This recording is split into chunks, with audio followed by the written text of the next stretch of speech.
네, 여러분 반갑습니다. 한겨레 데일리 라이브 어서 오십시오. 뉴스 라이브 시작합니다. 고현준입니다. 자, 9월 첫째 날이고요. 월요일입니다. 뭐 서울에는 지금 새벽에는 비가 많이 왔었고요. 비가 오락가락하고 있는데 뭐 대부분의 지역에 비 소식이 있어서 비 얘기 많이 하는데요. 그 강릉 지역이 지금 가뭄이 심해서 뭐 뉴스 많이들 보셨겠지만 재난 지역으로 선포가 되고 뭐 급수 지원이 지금 진행이 되고 있고 그런 상황입니다. 이런 와중에 그 대통령이 주말에 현장을 직접 찾았었고 강릉시장과의 문답을 하는 과정 속에 보였던 강릉시장의 태도나 답변 내용이 많은 분들을 좀 화나게 하거나 좀 실소를 하게 하는 그런 장면이 연출됐던 것 같습니다. 이런 부분들 글쎄요. 지방 정부를 운영하고 있는 사람들의 능력치가 어떠냐에 따라서 시민들이 또 얼마나 큰 고충을 겪게 되는 것인가 이런 부분들을 또 확인할 수 있는 장면 같기도 했어요.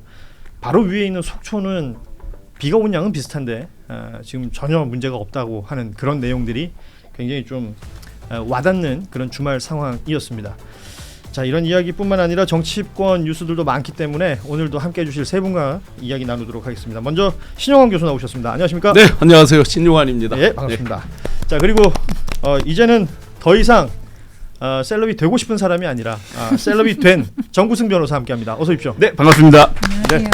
자, 그리고 한겨레 이슈부국장 우리 최혜정 부국장도 함께합니다. 어서 오십시오. 네, 안녕하세요. 예.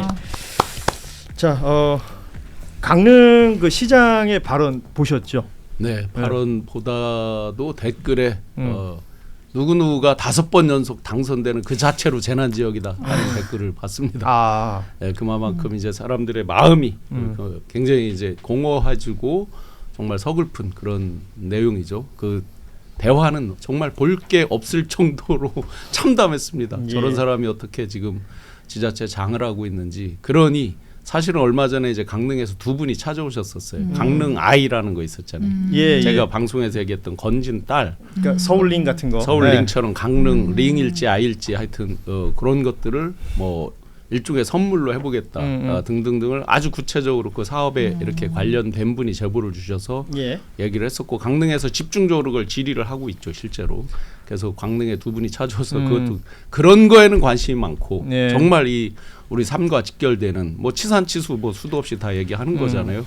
강릉이 폐연 현상에 의해서 영동 지방이 상대적으로 비가 가두기가 어렵고 눈과 비가 어떻다 하는 거 온 국민이 거의 알 정도로 이 초등학교 때 사회책에서부터 배우기 시작하는 내용입니다. 나오니까요. 예, 예. 네. 그런데도 지금까지 이러고 있다. 정말 참담하죠. 그리고 뭘 물어보는데 하나도 몰라요. 뭐. 네. 이것만 달라고 하고. 참 실망스러웠습니다, 정말로. 예.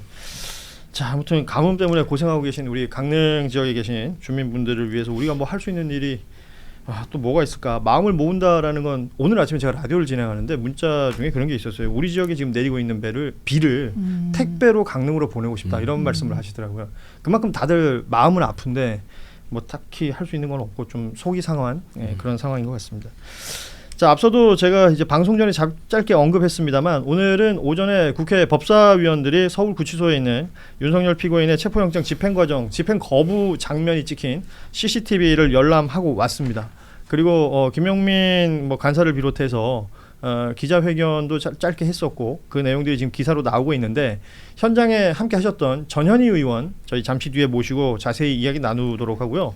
그리고 전현희 의원은 조금 전에 있었던 국회 개원식, 정기국회 개원식에도 참여를 했고 보니까 한복을 입으셨더라고요.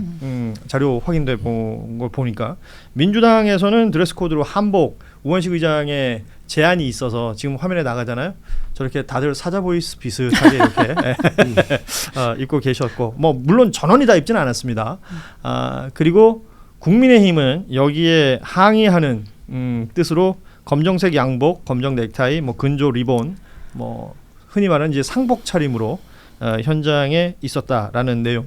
이 내용도 뭐 불과 1시간 반 전쯤의 이야기니까 전현희 의원 모시고 자세히 나누도록 하겠습니다. 본인들이 잘 자각을 못하다가 이제 상중인 줄은 아는가 보죠. 1호 당원이 지금 감옥에 가 있고 또 그 뭐 한때 용분이었다는 사람도 그렇게 돼 있고 하는 그 상황은 이제서 자각은 좀 되는가 본데요.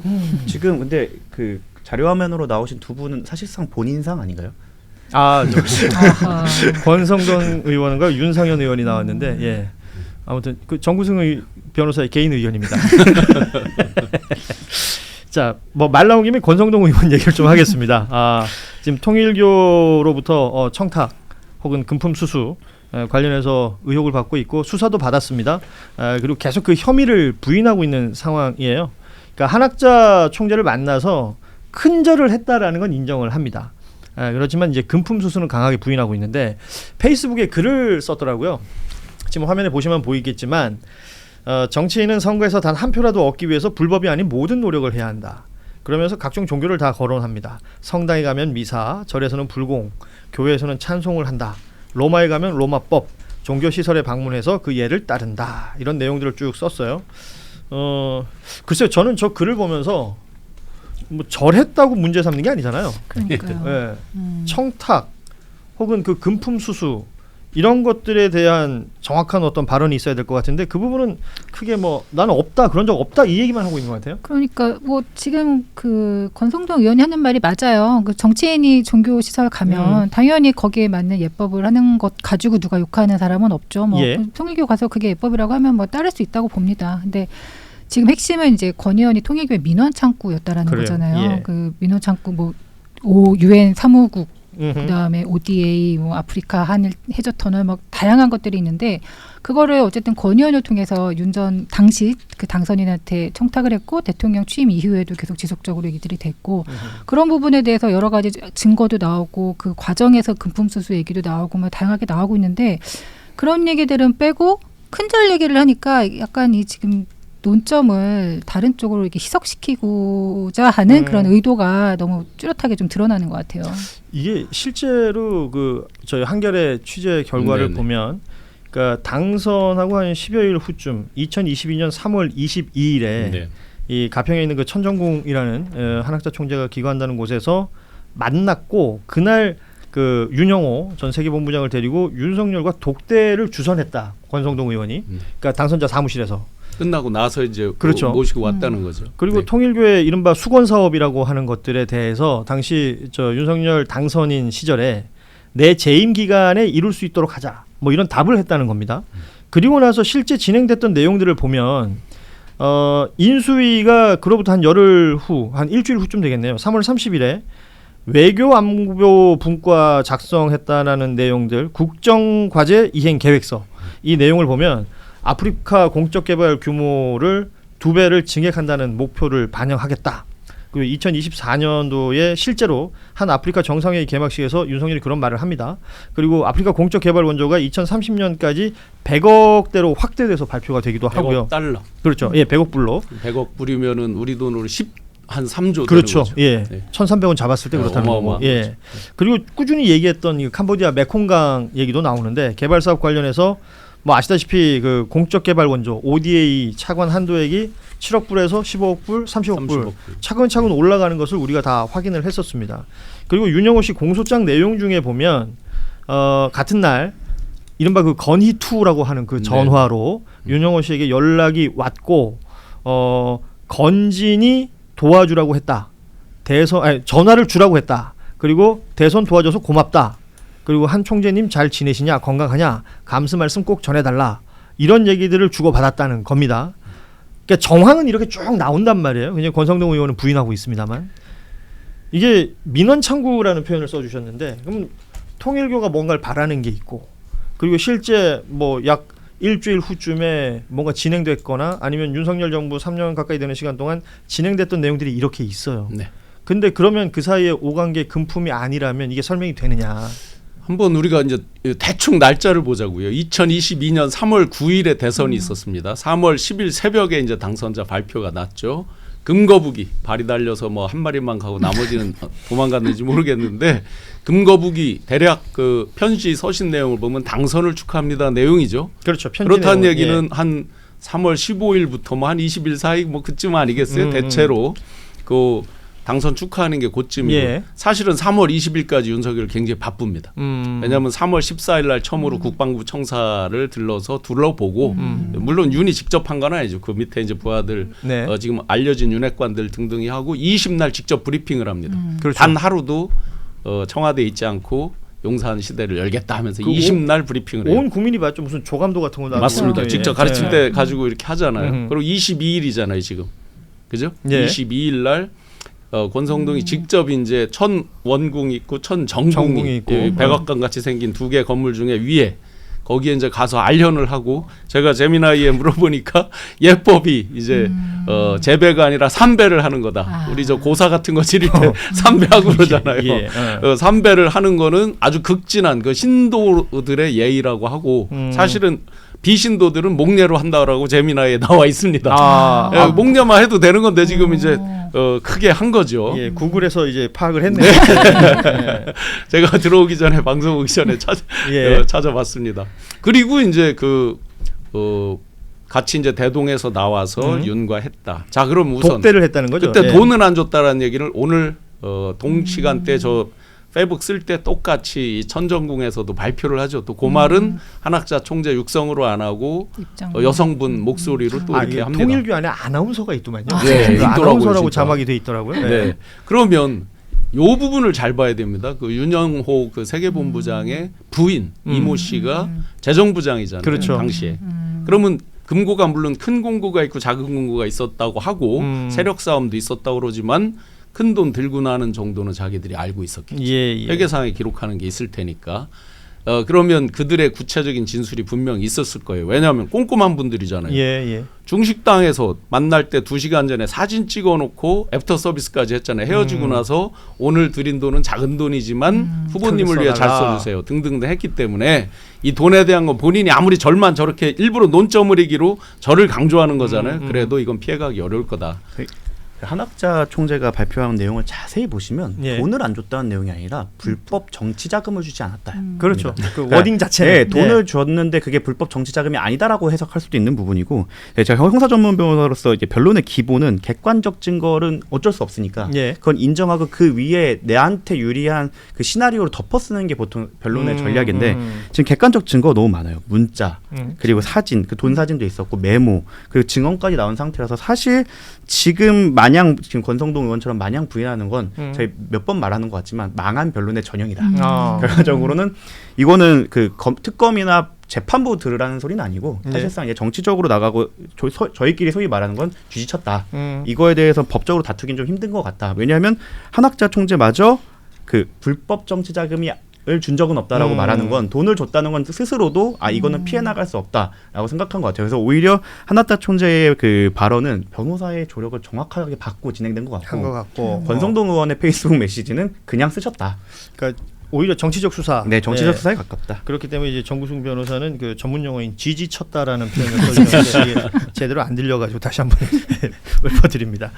그러니까 민원을 해결해 주는 여러 내용들 중에 지금 의심되고 있는 것은 이제 한학자 총재라는 사람이 해외 원정 도박 관련된 의혹이 있고 그게 수사가 진행이 될 때 2022년 10월 3일께 카지노 도박 및 외국환 거래법 위반 관련해서 2013년에서 14년 사이에 자금 출처가 문제가 될 수 있다라는 이제 수사 자료를 전달한 정황을 특검팀이 파악했다라는 내용이 있습니다. 그러니까 이걸 가르쳐 줬다라면 글쎄요, 이제 뭐 권성동 의원 다 아시다시피 검찰 출신이고, 그리고 뭐 윤핵관 유명한 이철규 의원은 또 경찰 정보 쪽 출신이고, 이들이 뭐랄까요, 일종의 암암리에 알려줄 수도 있었지 않았을까라고 생각할 수 있을 것 같은데, 경찰이 당시에 이 내용을 내사 중에 이제 중단하는 상황이 있었고요. 특검에서 파악한 것은 실제 당시에 통일교 재무국, 총무국 대부분 이제 돈 관련된 걸 관리하는 곳이죠. 이 소속 직원들이 사무실에 컴퓨터를 포맷하고 2010년부터 13년 사이에 회계 정보를 삭제하거나 조작했던 정황들이 확인이 된다. 뭐 여러모로 의심스러운 상황이 있습니다. 우리가 여기서 이제 카지노, 통일교 이 부분을 잘 언제 어느 시점 거를 수사한 건지를 구별을 해야 됩니다. 맨 처음에 그래서 이제 모 경찰청을 이제 압수수색도 했잖아요. 강원도에 있는. 맨 처음에 강원도의 경찰청은 강원경찰청밖에 없지 않아요? 그런가? 네. 하여튼 압수수색하고 하게 된 이유가 뭐냐면 2010년부터 2014년 사이에 했던 부분을 가지고 하는데 나중에 한학자 총재가 라스베가스 카지노에서 잃었다라고 해서 이미 알려진 거 그거는 금액이 8억 얼마 정도 됩니다. 그런데 이 앞쪽에 수사한 거는 그게 아니에요. 훨씬 큰 금액이에요. 약 600억 원 정도 된다는 설이 밖으로 나왔어요. 이게 한학자 총재 혼자가 아니라 그 일행이 있었다는 거 아니에요? 예, 요건 뭐냐면 그야말로 어떤 놀이를 위해서 시간을 뭐 때우고 놀기 위한 이 카지노 어떤 갬블링 성격이 아니고 돈 세탁 목적의 그 카지노를 얘기를 하는 거예요. 그래서 우리가 이 부분 수사가 별개로 돼 있다는 거를 이해하면 금방 왜 자꾸 통일교와 카지노가 나올까. 그리고 어느 기자분이 방송에서 말씀하시는 거 봤는데 의혹 중에는 라스베가스에 통일교에서 운영하는 카지노가 있는 것으로 보인다라는 거잖아요. 방송에서 얘기를 하시던데. 네. 진짜 그 의혹 중에 하나다라는 부분 뭐 얘기가 있었고요. 특히나 이제 지금 이 정도 진행이 되니까 권성동 의원이 그 소위 말하는 불체포 특권을 포기하겠다. 뭐 과거에 이제 서명한 적도 있었고 지금도 그 입장은 밝히고 있는 것 같습니다. 그렇지만 오늘부터 진행되는 이 정기국회 안에 이 체포동의안 표결이 진행될 것이다라는 것을 대부분 예상을 하고 있는데 뭐 구속 여부 이걸 뭐 어떻게 설명해야 될까요? 이게 체포동의안 표결까지 싹 다 합쳐가지고 봤을 때 권성동 의원은 구속이 되는 걸까요? 일단은 그러니까 순서상 보면 체포동의안이 이제 제출이 되죠. 국회에 제출이 되고 그러면 그 이후에 처음으로 이제 개의되는 본회의에 보고가 됩니다. 그 다음에 보고 시점부터 24시간 이후부터 이제 72시간 이내 이때 그 투표가 진행이 되고 또 이게 그 기준이 좀 낮은 편이에요. 그러니까 제적의원 과반 출석에 그 출석의원 과반이 찬성하면 그렇죠. 그냥 통과되는 거거든요. 그러니까 이거는 뭐 불체포 특권을 뭐 행사하고 안 하고의 문제가 아니라 그냥 민주당 의석만으로도 그냥 가는 거예요. 그래서 이거는 뭐 권성동 의원이 자기가 어떤 의지로서 어떻게 할 수 있는 본인이나 아니면 국민의힘의 어떤 뭐 의지로서 할 수 있는 부분이 아니고 지금 나오는 뭐 정황 증거, 뭐 증언, 뭐 여러 가지 너무 명확한 것들이 많기 때문에.